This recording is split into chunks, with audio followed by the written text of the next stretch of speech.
کله چې وحدانیت منو په دې باندې اعتراف کوو او نور انسانان د الله وحدانیت ته رابلو دغه خپل اعتراف او اقرار زمونږ او بیا نور انسانان د وحدانیت ته رابلل دا په انساني ټولنه کې مثبت اثرات لري، اغیزې لري، سلوکي اغیزې. په دې سره په ټولنه کې یو شمېر مثبت بدلونونه راځي چې هغه مطلوب کار دی او د هغې په اساس باندې د دې بدلونونو په اساس باندې د انسان ژوند هغه نیکمرغه ګرځي او انسان سعادتمند کیږي. نو په تیر درس کې مونږ د توحید دغه ګټې او دغه فواید ذکر کړو. نن به انشاءالله د عبادت اړوند ځینې مفاهیمو باندې غږیږو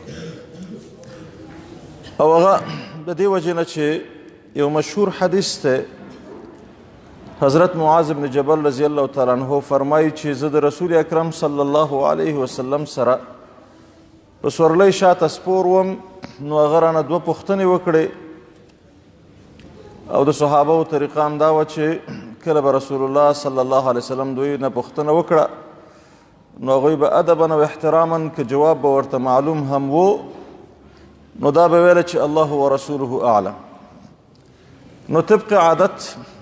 معاذ بن جبل صاحب همدا خبره ورته وکړه. په هغه دوه پوښتنو کې لومړۍ پوښتنه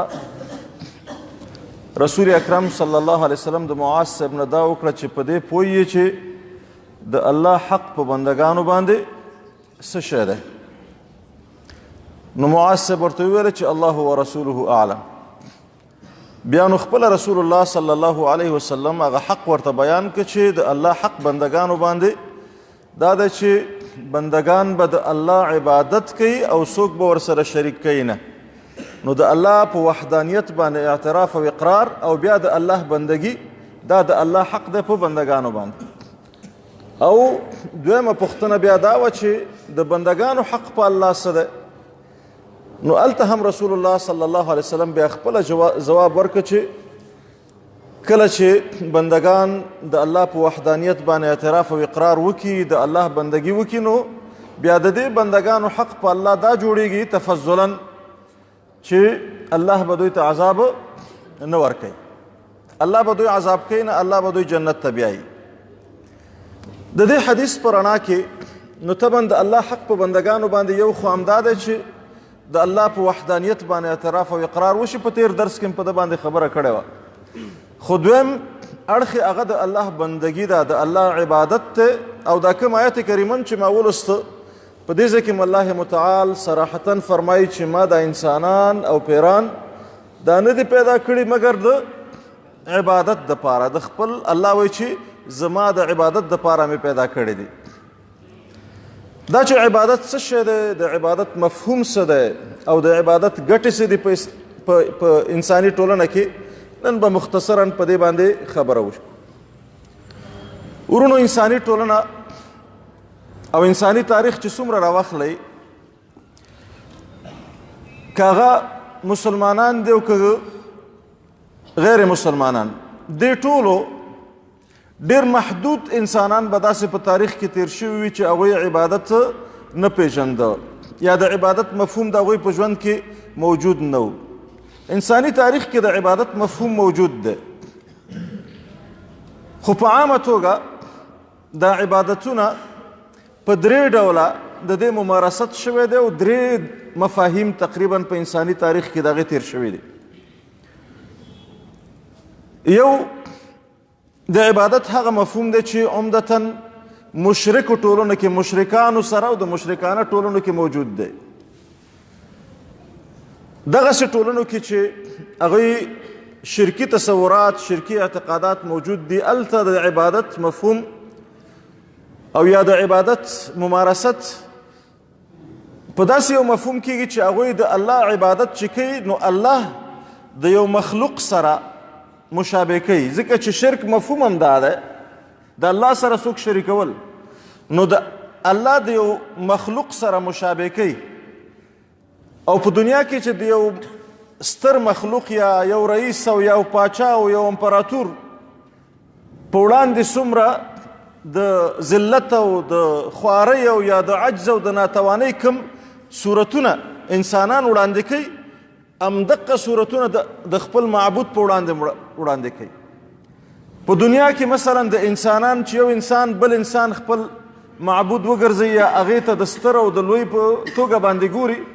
عمدتا د هغې د خوشحالولو دپاره، د هغې د رضا کولو دپاره همدا تحفې وړاندې کول دي، همدا نظرونه او نیازونه وړاندې کول دي، په خاصو وختونو کې د هغې لاسونه مچې کول او د هغې خپې مچې کول او هغې ته سر ورښکته کول، او دا مفاهیم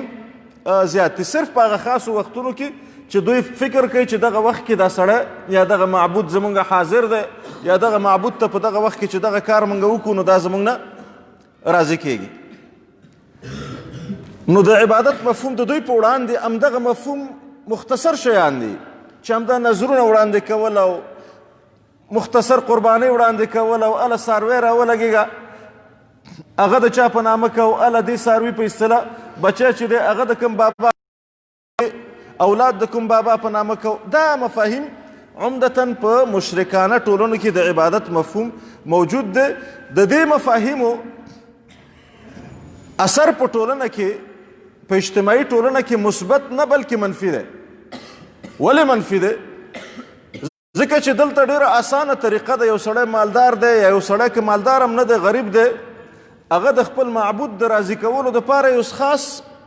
په اصطلاح شعائر لري یا خاص مناسک یا خاصې طریقې لري چې همغه طریقه دې ادا کړه. د دوی فکر دا دی چې په همدې طریقه باندې زما دا معبود راضي شه، نور که دا سړی په دنیا کې څومره فساد کوي، څومره ناروا کوي، څومره په انسانانو باندې ظلم کوي، په خپل ژوند کې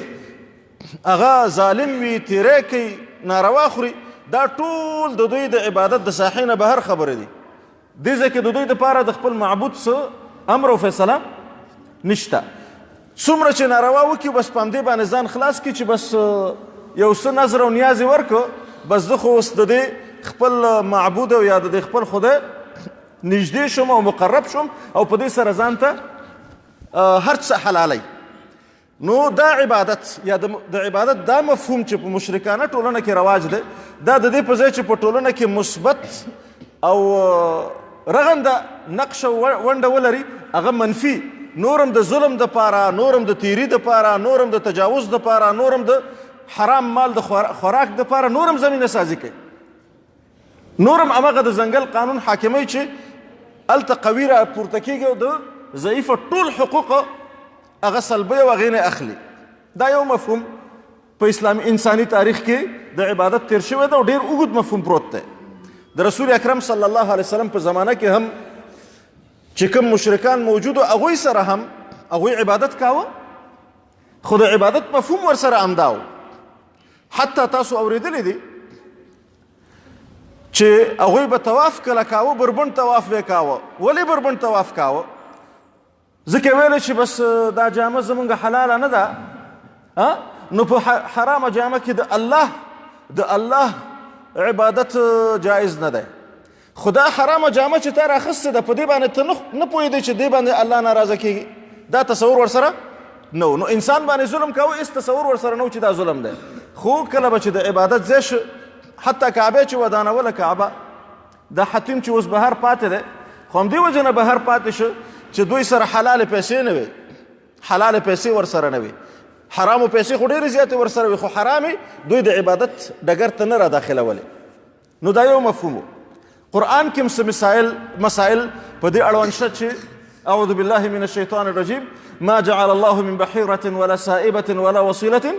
ولا حام. دا مسائل چې ذکر کوي چې دوی د حیواناتو کې مختلف قسمه نظرونه ایښي، الله وایي چې دا کارونه د الله مطلوبه نه دي. دویم تصور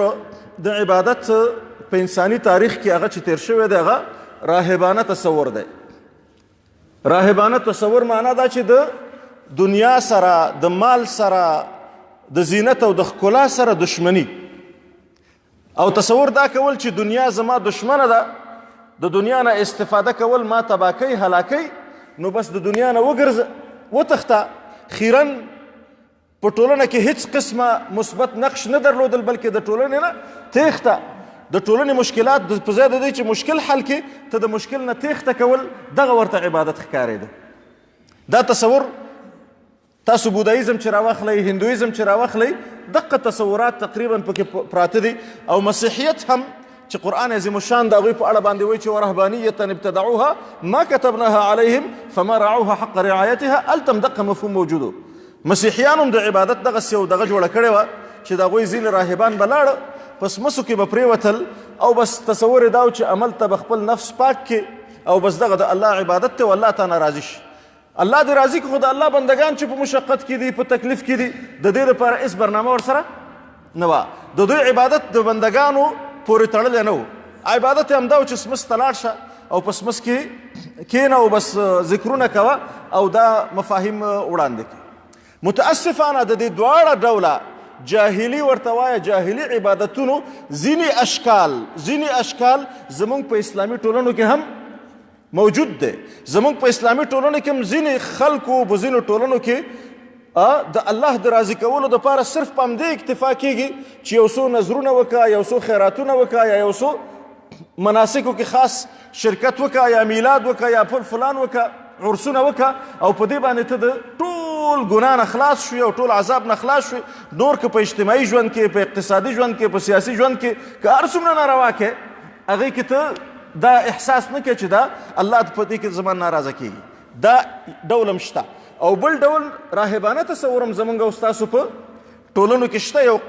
یو شمېر خلک داسې دي چې هغوی تصور دا کوي چې گویا بس چرته ذکر وکړه چرته مونځ وکړه او چرته صرف یو کنج کې یو خانقاه کې د عبادت دپاره کښېنه بس دې کې کامیابي ده دې کې ستا د نجات دی او دې کې ستا نیکمرغي ده او دا چې د الله بندگان انساني ټولنې سلهاو مصیبتونه لري د دې مصیبتونو په وړاندې احساس د مسؤلیت نه کوي نو دا دوه هغه جاهلي تصورات دي د عبادت چې په ټول د تاریخ کې داسې راغلي دي دریم تصور چې کوم راغلی دی د عبادت هغه صحیح تصور دی هغه تصور دی چې انبیا علیهم الصلاة والسلام په ژبه باندې د الله د خوا نه مونږ او تاسو ته بیان شوی دی چې انبیا راغلي دي هغوی د الله بندگان د الله عبادت ته رابللی دي ان اعبد الله هر پیغمبر چې راغله خپل قوم ته همدا پیغام ورکړی چې د الله څه وکړئ بندګي وکړي خو د بندګۍ مفهوم یې ورته بیان کړی دی د بندګۍ معنا یې ورته بیان کړې ده یوازې دا یې ورته نه دي ویلي چې ذکر وکړئ نه بندګۍ کې ورته دا ویلي چې ولا تنقصوا المکیال والمیزان بندګي د الله کوئ نو تله کې به ناپ او تول کې به تاسو کمی زیاتې نه کوئ بندګي ورته ویلي چې ولا تعثوا فی الارض مفسدین په ځمکه کې فساد مه کوئ په انسانانو باندې ظلم مه کوئ پردی مال مه خورئ نو دغه تصور هغه تصور دی چې اسلامي تصور ورته وایو یا درست تصور د الله د بندګۍ دی نو په اسلام کې د عبادت که تعریف وغواړو چې ویې کړو چې عبادت څه شی دی د عبادت تعریف هغه په دې ټکو کې خلاصه کېږي چې یو انسان خپل دنیوي مسؤلیتونه د الله د رالیږلي نظام مطابق خپل دنیوي مسؤلیتونه د الله د رالیږلي نظام مطابق چې یو انسان تیر کی هغه ترسره کی بس دغه د الله عبادت دی په تعریف پوه شوئ دنیوي مسؤلیتونه چې ته د الله د نظام مطابق ترسره کی دغه ته مونږه په اسلام کې عبادت وایو یا په بل تعریف چې د خپل مالک د خپل خالق د خپل مدبر د خپل الله د خپل رب له پلوه چې تا ته کومې دندې در سپارل شوي کوم مسؤلیتونه اجتماعي مسؤلیتونه در سپارل شوي د نورو انسانانو په وړاندې چې کوم وظیفه در سپارل شوې ده هغه وظیفه د الله د نظام مطابق چې کله ترسره کړي دغه د الله بندګي ده همدغه مفهوم ده چې انی جاعل فی الارض خلیفه چې زه په ځمکه کې خلیفه الله وایي چې زه ټاکم معنا یې همدا ده چې تا ته الله د دغه ټولو انسانانو د ژوند د رغونې د سمونې د دې د سعادت او د نیکمرغۍ طرف ته د بوولو وظیفه درکړې ده تا ته الله دا وظیفه درکړې ده چې دغه انسانان به د دنیوي مشقت نه هم خلاصې د ولږې نه د فقر نه د بیکارۍ نه د ظلم نه د تجاوز نه دې نه به دا انسانان څه کې خلاصې کله دی چې دا انسانان د دې نه خلاص کړم دغه د الله بندګي ده په دې به تا نه الله څه شي راضي شي که دا دې وکړو نو الله راضي ده او که دا دې ونه کړه تا د الله سم عبادت نه دی کړی که هر څومره ته زکاتونه ورکړې که هر څومره ته ذکرونه وکړې منځونه وکړې دا منځونه بیا ستا دپاره هغه درست عبادت نه دی هغه درست عبادت نه دی په همدې اساس په اسلام کې چې د عبادت کوم مفهوم دی هغه په انسان کې څلور صفتونه را پیدا کوي څو صفتونه څلور صفتونه لومړی صفت یې امقه د توحید باندې د اعتقاد مسئله ده چې په اسلام کې د عبادت اساسي شرط څه شی دی د الله وحدانیت چې عبادت به د چا کې د الله موږ په سوره فاتحه کې وایو که نه ایاک نعبد پروردګاره صرف ستا عبادت کو نو په اسلام کې د عبادت اساسي شرط اساسي عنصر اساسي ټکی څه شی دی چې عبادت به د چا کېږي د الله سره به هېڅوک په عبادت کې نه شریکېږي او حدیث کې چې مخکې ما وویله چې معاذ رضی الله تعالی عنه ته رسول اکرم صلی الله علیه وسلم همدا وفرمایل چې بنده باندې د الله حق دا دی چې بنده به څه کوي د الله عبادت کوي نو یو دا ټکی انسان کې را پیدا کوي چې د الله صرف د الله بنده شي او د بل چا بنده نشي دویم ټکی چې د عبادت په مفهوم کې پروت دی او په انسان کې دا عبادت را پیدا کوي هغه مسئولیت پیژندنه ده احساس د مسئولیت دی کله چې تا ته د عبادت خطاب کیږي تا نه د عبادت غوښتنه کیږي معنا دا چې تا ته یو شمیر مسئولیتونه راجع کیږي تا ته یو شمیر وظیفې او دندې راجع کیږي چې ته په دې ټولنه کې اوسېږي دغه ستا وظیفې دي دا ستا کارونه دي دا ستا دندې دي نو د عبادت دویم ټکی په اسلام کې څه شی دی د مسئولیت احساس د چا په وړاندې مسئولیت احساس د الله او د ټولو ټولنې په وړاندې د ټولو کائناتو په وړاندې به د مسئولیت احساس کړي دا یې دویم ټکی دی دریم ټکی چې تا نه د عبادت غواړي هغه د خپل کم مالک او کم خالق او کم رب چې تا وپېژنده د هغه په وحدانیت باندې قایل شوې نو ته به د هغې کامله فرمانبرداري او اطاعت کوې کامله فرمانبرداري او اطاعت کوې هغې ته به غاړه ږدې هغه چې څه درته وایي همغه به کوې دا د عبادت دریم اساسي عنصر دی په اسلام کې که چېرته اطاعت نه وي فرمانبرداري نه وي الله تا ته د نظام د جوړونې دپاره یو لار درښي خو په تا کې د اطاعت ماده نشته تا کې فرمانبرداري نشته ته نه غواړې چې د الله خبره ومنې نو ته د الله بندګي سمه نه کوې نو دریم ټکی څه شی دی د اطاعت احساس د فرمانبردارۍ احساس چې د چا فرمانبرداري به کوې د همغه خالق او څلورم ټکی او اساسي ټکی هغه بیا د حسابدهۍ د حساب ورکونې احساس دی هغه د څه شي احساس دی د حساب ورکونې د عبادت مفهوم په اسلام کې د هغې څلورم اساسي ټکی دا دی چې انسان به دا احساس کوي چې زه عبادت د دې لپاره کوم چې د قیامت په ورځ د دې په اړه زما نه څه کېږي پوښتنه کېږي دا داسې عادي خبره نه ده داسې دغه نه ده چې صرف بس منځونه کوه او روژې نیسه او ذکرونه کوه بس خلاص شي نه دا څه چې دنیا کې ته ژوند تیرې د دې ټولو په وړاندې به څه ورکې جواب ان السمع والبصر والفؤاد كل اولئک کان عنه مسؤولا ستا ټول اندامونه چې دي هغه به د الله په وړاندې ځواب وایي نو دا څلور بنیادي عناصر دي د عبادت په څه شي کې په اسلام کې نو کله چې مونږ په اسلام کې د عبادت خبره ذکر کوو نو هغه دغه څلور ټکي دي چې په انسان کې را پیدا کوي کله چې انسان کې دغه څلور ټکي را پیدا شه نو تاسو خپله فکر وکئ چې یو عادي انسان هم په دې پوهېږي چې دغه انسان بیا په ټولنه کې مفید انسان وي ګټور احسان وي دا انسان د خلکو ته د زیان رسولو نه ځان ساتي دا انسان بیا خلکو ته همیشه دپاره د خیر په تلاش کې وي همداسې ده که نه دا د عبادت مفهوم دی په اسلام کې د دې مفهوم د عبادت دا مفهوم چې ده دا بیا د انسان ټول ژوند ته شاملېږي حتی ستا خوب ستا 40 ساعته زندگی دا ټول عبادت ګرځي مخکینی تصوراتو کې د عبادت اوقات محدود وي که نه د عبادت اوقات څه شوي محدود وي محدود په دې معنی چې بس هماغه کوم نظرونو ورځ کې یا د میلادونو ورځ کې او یا د مختصرو خاصو ورځو کې عبادت کوه او نور آزاد اوسه. یا اوس مسیحي ټولنه کې تاسو وګورئ صرف یکشنبې په ورځ عبادت دی او د یکشنبې نه پرته هر څه ورته حلال دی. یهودي ټولنه کې مثلا د شنبې په ورځ باندې عبادت دی او د شنبې نه پرته هر څه ورته حلال دی. خو په اسلام کې بیا مسئله داسې نه ده. اسلام کې دا ژوند ستا ټول هغه د یو قانون تابع ګرځي، هغه د یو نظام تابع ګرځي. هلته بیا مسؤلیت دی، هلته جوابدهي ده، هلته حسابدهي ده. همدې وجې نه علامه اقبال رحمه الله هغه یو ډېر ښکلی یو شعر دی، مشهور شعر دی، په هغې کې د همدې قضیې چې په اسلام کې د عبادت مفهوم هغه د خاص سیزن پورې تړلی نه دی. هغه وایي چې وایي یه نغمه فصل گلو لاله کانهی پابند، یه نغمه فصل گلو لاله کانهی پابند، بهار هو که خزا لا اله الا الله. دغه نغمه د لا اله الا الله دا د پسرلي او د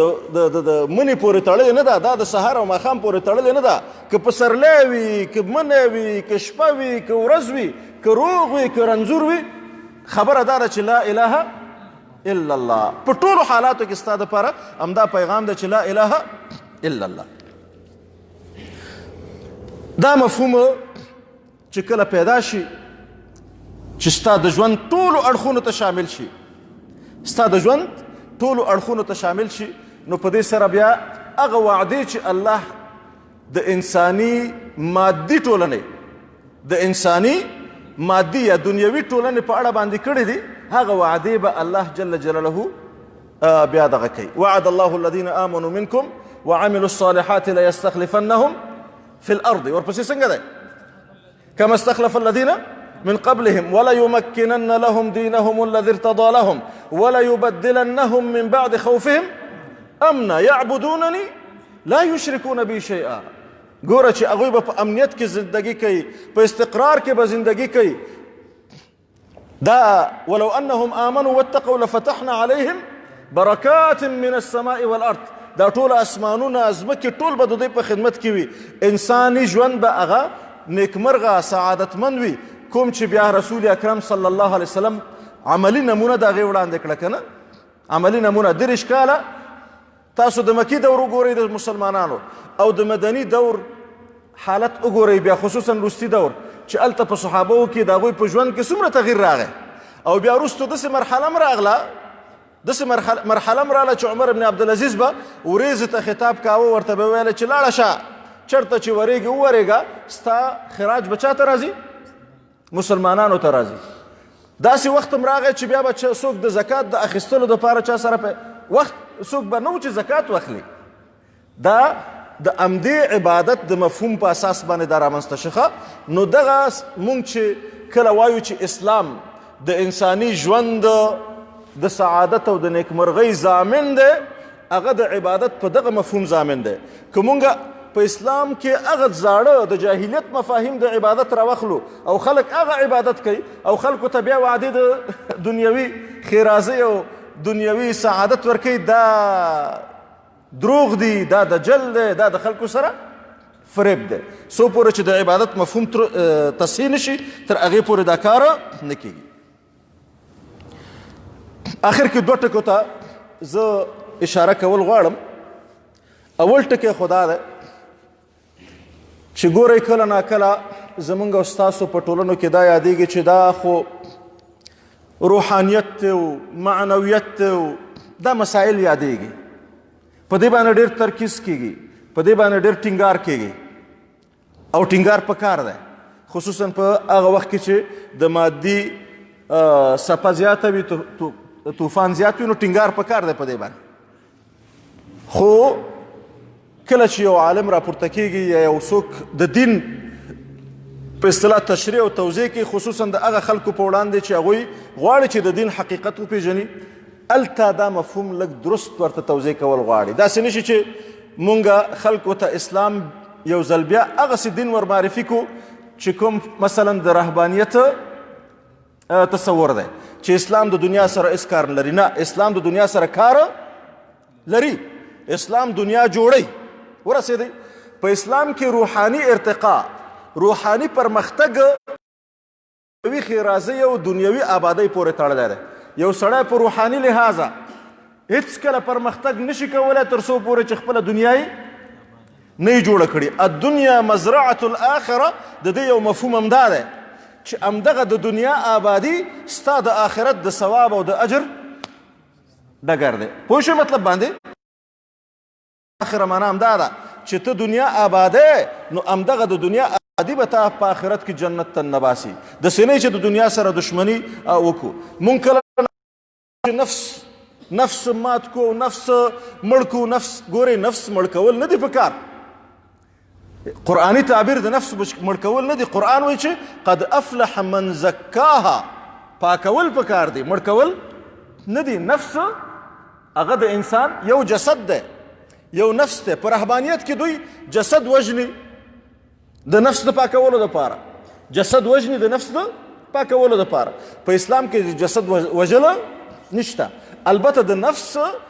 هم داسې دي، نفس هغه غریزه ده چې هغه د انسان هغه مادي جوړښت چې دی یا فزیکي جوړښت چې دی د هغې د غوښتنو دغه لري، وظیفه لري چې ستا نه هغه وغواړي. خوراک دی، څښاک دی، نور خوراک او څښاک دا ناروا نه دي، صرف تهذیب غواړي. څه شی غواړي؟ پاکول غواړي. قد افلح من تزکا، چا چې پاک نفس پاکه کې څنګه د هغه ناوړه صفاتو نه چې بیا انسان د خپل حد نه زیات څه وغواړي او هغه اندازه وغواړي چې هغه چټلي وي او هغې باندې د انسان نفس پایمالېږي. دا دغه ده. او بله خبره مې دا وه ورونو چې په اسلام کې کله عبادت څومره سړی په عبادت کې مخکې ځي د هغې اجتماعي مسؤلیتونه زیاتېږي. مطلب باندې پوه شوئ؟ اسلامي تصور کې چې څومره سړی د الله بندګۍ کې مخکې ځي د هغې اجتماعي مسؤلیتونه زیاتېږي. په نورو تصورونو کې هلته داسې ده چې عبادت کې سړی مخکې ځي نو د دنیا نه او د خلکو نه مسؤلیتونه اوږې سپکېږي. همداسې ده که نه؟ هلته اوږه سپکوي. خو په اسلام کې چې څومره سړی بندګي زیاته کوي عمره مسؤلیت زیاتېږي، عمره زیاتېږي. او د هغې همدغه وجه ده چې رسول اکرم صلی الله علیه وسلم هغه مشهور حدیث کې چې فرمایي چې 3 کسان راله رسول الله وسلم د عبادت په اړه پوښتنه وکړه. منځونه کوي، عادي روژې نیسي. هغوی ویله چې دا خو ډېر کم شی دی. نو هغوی قسمونه وخوړل، یو د عمري روژې او بل ټوله شپه منځونه او بل ویله چې زه نکاح نه کوم. پیغمبر علیه الصلاة والسلام ورته څه وایي؟ والله انی لاعلمکم بالله واتقاکم له. زه الله ښه پېژنم، د الله نه ښه ویرېږم. زه د الله عبادت ښه پېژنم، خو د الله د عبادت غوښتنه هغه دا ده چې د ټولنې په وړاندې به احساس د څه شي کې مسؤلیت کې. په همدې ځای کې ورته وویله چې ان لنفسک علیک حقا وان لزوجک علیک حقا فمن رغب عن النکاح من سنتي فمن رغب عن سنتي فلیس مني. نو دا هغه مفاهیم دي عزتمندو چې د عبادت په مفهوم کې په اسلام کې پراته دي. صحیح شوه؟ دا خو صرف عامه توګه باندې د عبادت قضیه وه. راتلونکي درسونو کې به انشاءالله په ځانګړو عبادتونو باندې چې مونځ هغه زموږ او ستاسو په ټولنه کې څه نقش لري، روژه، زکات، حج، نور عبادتونه د هغې دغه څه شی ده، په دې باندې به غږېږو. د درس سره تړاو احنافو کې اهل الرأی په کوم اساس ویل کېږي؟ او آیا دوی به اهل الرأی سره خطاب کول د دوی په حق کې جرح ده او که تعدیل ده؟ وایي چې احنافو ته اهل الرأی په کوم اساس ویل کېږي او آیا اهل الرأی سره خطاب دوی ته جرح ده که تعدیل ده؟ مسله دا ده، دا یو اصطلاح ده، یو عوامو کې ده، یو د علماو کې. علماو کې اهل الرأی یوازې احنافو پورې خاص نه دي. اهل رأی ټول هغو ائمو ته ویل کېږي چې هغوی قیاس او یا د احکامو په استنباط کې اجتهاد کړی دی. د امام مالک صاحب اهل رأی دی، امام شافعي صاحب اهل رأی دی، امام ابو حنیفه صاحب اهل رأی دی، امام نووي صاحب په دې اړه باندې تصریح لري او ابن عبدالبر په دې مسله باندې صریح لیکل کړی ده چې دا غلط مفهوم دی چې د اهل رأی اطلاق یوازې په احنافو باندې وشي. دا درست اطلاق نه دی. اهل رأی ټول هغه خلک دي چې د نصوصو نه په استنباط کې د خپل رأی او د خپل فکر نه او څه استعداد چې الله ورکړی د هغې نه استفاده کوي. دا ټول اهل رأی دي. نو اهل رأي دا مجتهدین دي ائمه دي دا جرح نه ده دا جرح نه ده څوک چې د جرح په توګه استعمالي هغه لږه ناپوهي ده هغه څه شی ده ناپوهي ده جزاكم الله خيرا الحمد لله والصلاة والسلام على رسول الله وعلى آله وصحبه ومن والاه